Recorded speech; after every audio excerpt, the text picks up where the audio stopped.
कौन हराएगा हमको? कोई माई का लाल पैदा नहीं हुआ है कि बेगूसराय के लाल को हरा दे। ये बात हम आपको कह देना चाहते हैं।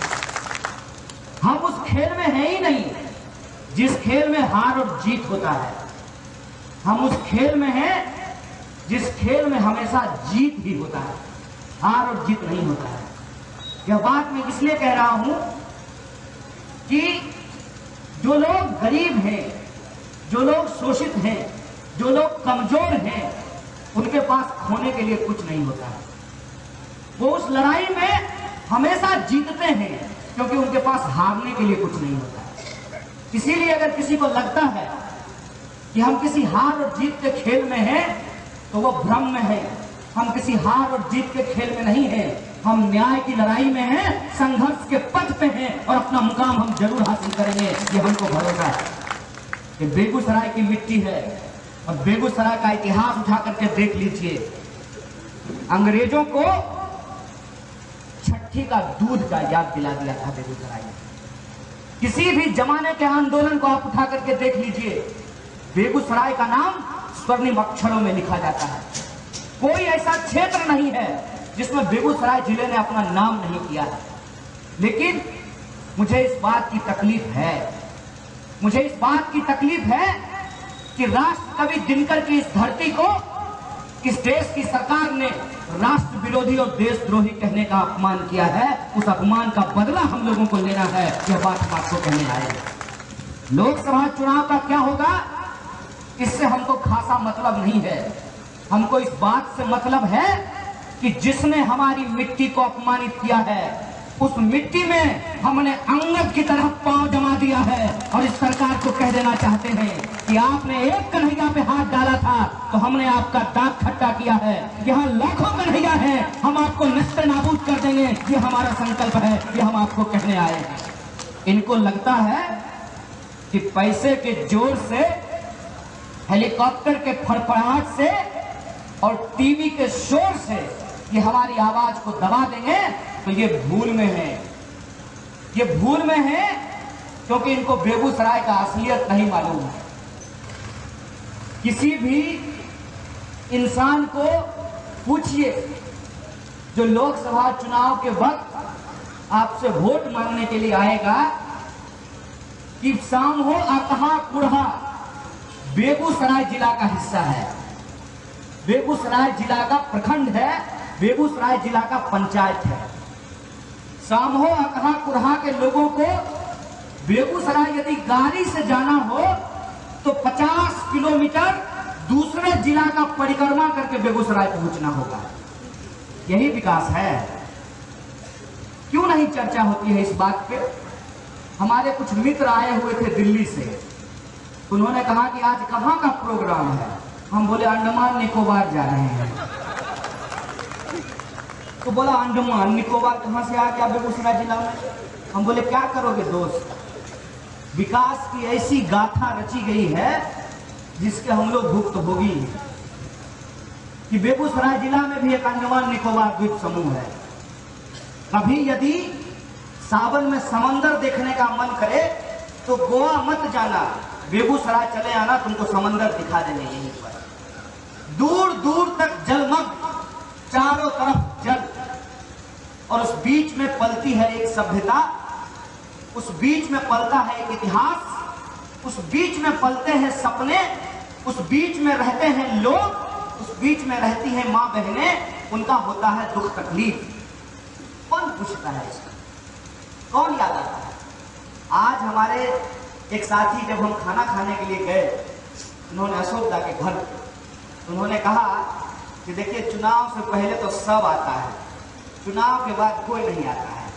हम बोलिए देखिए बाबू साहब, सब धन 22 पसेरी नहीं होता है। ये बात आप अपने दिमाग में डाल लीजिए। सब धन इसलिए 22 पसेरी नहीं होता है कि शत्रुघ्न बाबू आते हैं कि नहीं आते हैं? संभव आते हैं ना, आपके भोज में आए थे ना। और किसी के साथ अगर कोई घटना दुर्घटना ब्याह शादी हो आते हैं नहीं आते हैं? तो शत्रुघ्न बाबू आपके सांसद हैं। सब धन 22 पसेरी नहीं होता है।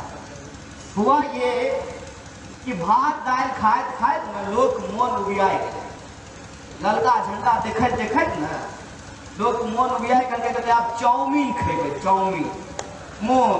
मोदी भगे अच्छा खाए ला चाउमीन, 5 साल खेल हो चाउमीन हो, चाउमीन सब दिन दुनू सांझ नहीं खा सके छो। फिर से ललका झंडा लोग के याद आई तो की बात हमरा भरोसा है, क्योंकि हमारी लड़ाई का जो कमिटमेंट है, जो प्रतिबद्धता है, वो सत्ता पाने के लिए नहीं है। सत्ता पाने के लिए यदि होता तो कम्युनिस्ट पार्टी का एक सांसद का हमको 5 महला घर दिखा दीजिए। अगर 5 महला घर होगा तो हम आज आपके सामने में कहते हैं कि पॉलिटिक्स करना छोड़ देंगे, राजनीति तो वैसे ही नहीं करते हैं, चुनावी राजनीति को एकदम बंद कर देंगे। एक हम 5 महला घर बता दीजिए, एक कम्युनिस्ट पार्टी का विधायक का हमको बता दीजिए कि 5000 करोड़ का प्रॉपर्टी खड़ा कर लिया। ये सब बात आप लोग नहीं सोचेंगे। हमको काम गिनाने की जरूरत नहीं है। आप इस गांव में रहते हैं, थोड़ा मेहनत करके सिलापट पढ़ लीजिए, लगा हुआ है, बसी अहमद का नाम लिखा हुआ है, पी गुप्ता का नाम लिखा हुआ है। कौन थे पी गुप्ता? पी गुप्ता कितना फीस लेते थे? पी गुप्ता 2 रुपया फीस लेते थे, 2 रुपया। आज जाइएगा बेगूसराय नाव टप करके और पता कीजिएगा कि डॉक्टर कितना फीस ले रहा है। इस सच्चाई को हम लोग स्वीकार नहीं करेंगे, और कब तक स्वीकार नहीं करेंगे? क्या यह देश हमारा नहीं है? क्या इस देश के प्रति चिंता करना हमारी जिम्मेवारी नहीं है? और इस देश की चिंता यदि हमको है, तब हमको इस देश के सरकार से सवाल पूछना चाहिए, और इस देश की सरकार से सवाल पूछना ही असली देशभक्ति है। यह बात को हमको समझना चाहिए। हमको कोई कहता है देशद्रोही, हमको कोई फर्क नहीं पड़ता है। पूछिए क्यों? हमको इसलिए फर्क नहीं पड़ता है कि आप बबूर के पेड़ के सामने खड़ा हो जाइए और कहिए कि तरबूज है, तरबूज है, तो बबूर तरबूज हो जाएगा। तो जब बबूर तरबूज नहीं हो जाएगा तो किसी के कहने से हम देशद्रोही हो जाएंगे? मैं समझता हूं कि अगर प्रधानमंत्री मोदी जो कर रहे हैं वो देशभक्ति है, तो स्वाभाविक रूप से हम जो कर रहे हैं उसको लोग देशद्रोही समझेंगे। अब एक बात बताओ, जो लोग मोदी को अपना पप्पा मानते हैं, नहीं मेरा पप्पा जैसा भी है, मेरा पप्पा है, तो उसके बेटा के सामने आप उसके बाप का बुराई कीजिएगा तो उसको बुरा लगेगा कि नहीं लगेगा? उसको तिलमिलाहट होगी कि तिलमिलाहट नहीं होगी? ऐसा नहीं लगता चला कोई नंगरिए पर लाइट रख देलक है, नहीं तो कुतबा के देखो नगरी पर लाइट पे तो कौन कहने भाग तो बुरा लगबे करे। ओकर तो बस चले दिन दहाड़े हमरा पर गोली चलाए, ओकर बसे में चल रहे हैं।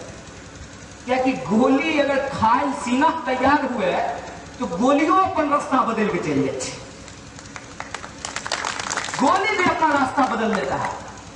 और एक बात जान लीजिए, महाभारत की कहानी में चक्रव्यूह अर्जुन के लिए रचा जाता था, लेकिन चक्रव्यूह को भेदने का काम किसने किया था? अभिमन्यु ने किया था। इस देश का इतिहास हम जानते हैं, और वो इतिहास ये है कि लड़ाई में जीत किसकी होगी कि बाद में पता चलेगा, लेकिन इतिहास उसका लिखा जाता है जिसने ईमानदारी से लड़ाई लड़ी हो। और हम इस देश में आपके बीच पले बढ़े जो लोग हैं, जो आपके संस्कारों को सीखे हैं, उस संस्कार में हमने यही सीखा है कि सही को सही कहेंगे और गलत को गलत कहेंगे और मुंहे पर कहेंगे। आपको जितना हिम्मत है आप अपनी सारी हिम्मत और ताकत लगा लीजिए, लेकिन आप हमारी आवाज को नहीं दबा सकते। और जिनको बुरा लगता है उनको बुरा लगने दीजिए, लेकिन एक बात हमको बताइए कि कौन सा सवाल हम नाजायज उठा रहे हैं? हम बोले थे कि प्रधानमंत्री आकर के बोले थे कि इस देश के सभी देशवासियों के खाते में 15 लाख रुपया पहुंचाया जाएगा। हम बोले थे कि इस देश के नौजवानों को 2 करोड़ नौकरी दी जाएगी। हम बोले थे कि इस देश के गरीबों का अच्छा दिन आएगा। हम बोले थे कि महिलाओं और किसानों के ऊपर अत्याचार बंद हो जाएगा। हम बोले थे कि महंगाई कम कर दी जाएगी। एक काम यदि हुआ हो तो हम प्रधानमंत्री के नाम से ताली बजाने के लिए तैयार हैं। और जब काम नहीं हुआ है तब आप नहीं बोलेंगे कि काम नहीं हुआ है। किसी पंपिंग सेट वाले को आप पैसा दीजिएगा, हाँ, कहिएगा कि हमारा खेत पटा, और जब आइएगा आप देखने के लिए आपका खेत नहीं पटा हुआ है तो आप उससे पैसा वापस नहीं मांगिएगा। और जब हम पैसा वापस मांग रहे हैं तो कौन सा अपराध कर रहे हैं?